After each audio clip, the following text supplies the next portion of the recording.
What is up, you guys? Welcome back to another video. Today we're gonna do some light maintenance on the Scion. It's kind of overdue. Normally that's the first thing I do when I buy a vehicle is change the fluids, oil filter, all that stuff, air filters, and just get it, start fresh. That way I know all the fluids and everything are new on it and I don't have to worry about that. But with this one, ever since I picked it up, it's been a daily driver, so I haven't had a chance to really get into that stuff. But today's the day. Got the maintenance light on too, so which is kind of, I guess the previous owner probably hadn't changed the oil in a while because I've only had this for a couple months. But either way, we're gonna go ahead and switch it, put some fresh oil in there, and that way we know everything's good. So right now I'm on the way to the store. I'm gonna pick up some oil and I'll pick this back up in a bit. All right, you guys, so we just left the store. Just picked up the oil, the filter. I've gone with this oil for pretty much all my cars. That's the Mobile One Extended Performance, so it's like the gold label on it. And then for the most part, I pair it up with the same filter, the Mobile One Extended Performance. So far, I've never had any issues with this running this oil or the filter. As far as I've been into cars, that's pretty much what I go with, and no issues yet. Comment down below what you guys utilize in your cars. If you guys recommend a better oil or a different brand that you guys had a better experience with, let me know. Drop it down in the comments. And then a quick tip for you guys, if you don't already, especially for people that are like DIYers, you do your oil changes yourself. I found that Walmart carries the cheapest oil as opposed to anywhere else. As far as in my area, from what I've seen, it's always cheaper there for the oil and the filters. For these two items here alone, if you were to go into like any other auto parts store, it would have been nearly like double the price. This one currently, I believe, was like $29 for that 5-quart jug and like $10 or $11 for the filter. But you go anywhere else, it's gonna be north of that, almost 40 bucks.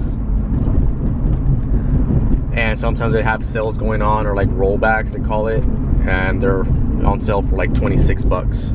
26 bucks for that big, for the 5-quart jug, which is not a bad deal.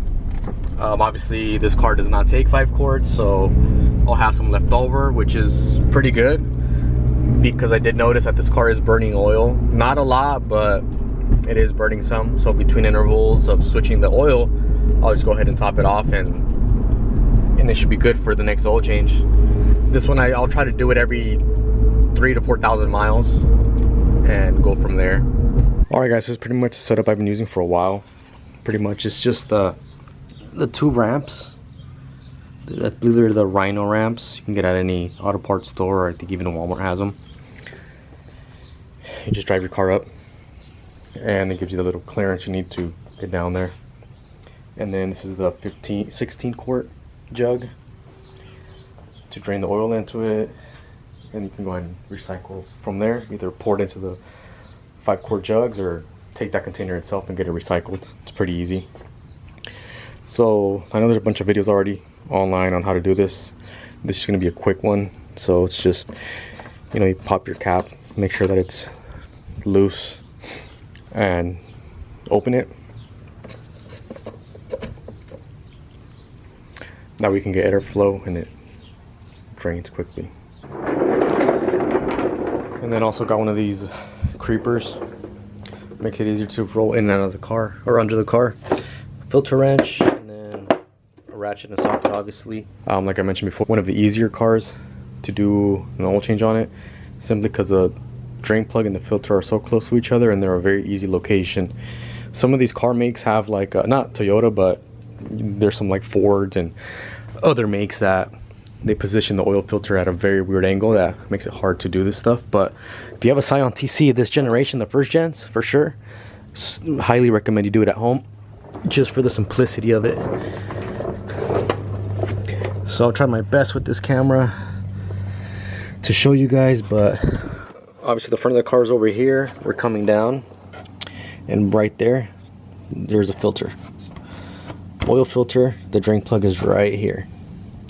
So you almost don't even need the ramps. If you have a jack, you can jack it up Obviously I would recommend jack stands just for the safety aspect of it, but in a pinch you can just jack it up for one of these lift points here and do a quick oil change. Like I said, drain plug's right there, filter's right there. So I don't think I'm going to show much of this process. It's pretty self-explanatory.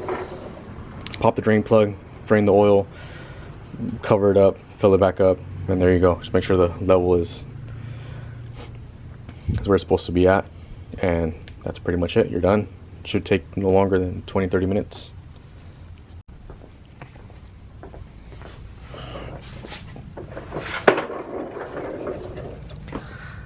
Alright, so there you have it. It's draining. Pull the filter off. The filter was easier than I expected. Usually it makes a mess. As soon as you start unthreading it, it'll start dripping oil, but not this one. It actually didn't drip anything. So I'm gonna let that fully drain and then I'll fill it up. Surprisingly, it was only like almost about a quart low, which is less than what I expected. So after this oil change, I'll go ahead and monitor it and see how much it's burning at what intervals or how much time. Because like I mentioned, this is currently my daily, so I'm driving it every day. Not far, but I do drive it daily. So that's gonna do it, guys, for this video. I just wrapped up the oil change on it. Like I said, it was fairly easy. Took like 20 minutes, if that. So I highly recommend if you're like a DIYer or on the fence about doing your own oil change, especially if you have this kind of vehicle, or any Toyota, Honda for that matter. They're all fairly simple to do, and all you need is just like the oil pan or the oil jug to catch the oil and recycle it. Obviously the basic tools, your ratchet, sockets, and just those two ramps to drive the car up, or a jack. One of those two and you can get by and save yourself some money. All in all, for this, I just did the simple maintenance on it. The filter and the oil were like under, I believe the oil was like 30 bucks for the 5-quart jug, and the filter was like 11 bucks. So you would have taken this to a shop or anywhere to get it done, it would have easily been close to $100. And that was full synthetic oil and synthetic, it's like the better quality oil filter. It was the same Mobil 1 oil filter, extended performance brand. So I showed it in the video. It's gonna be a short one today, guys, with just a little maintenance. I have a lot of videos coming up. I haven't even pulled this car out. It's a 2007 STI. It's boost weather, so it's nice and cold up here currently. So we're gonna take this out here shortly, and hopefully I can get a few clips of that. And I do have some parts to install on that car as well that have been waiting for quite a while. So I'm excited to do that. Drive this car because it's been a while since I took it out. And of course the truck, if you saw the previous videos, I got to work on that as well. So more content to come on that if you're interested in trucks. If not, if you're just here for the TC content, there's more coming as well. It's super dirty right now, so probably give it a good wash here in the next couple days, and I'll probably show you guys my setup and how I wash it. This car, the body's not too good on it, or the paint, so I'm not that strict on it or very meticulous about it. It's just kind of, it is what it is right now. But with my other cars, like that one over there that, you know, has decent paint, I do use a method, the 2-bucket method, and a pressure washer. So I might, if you're interested in that stuff, I'll make a video, separate video on that, of my setup that I have for when I do that. But other than that, I'm gonna leave you guys here, and I'll see you guys in the next video.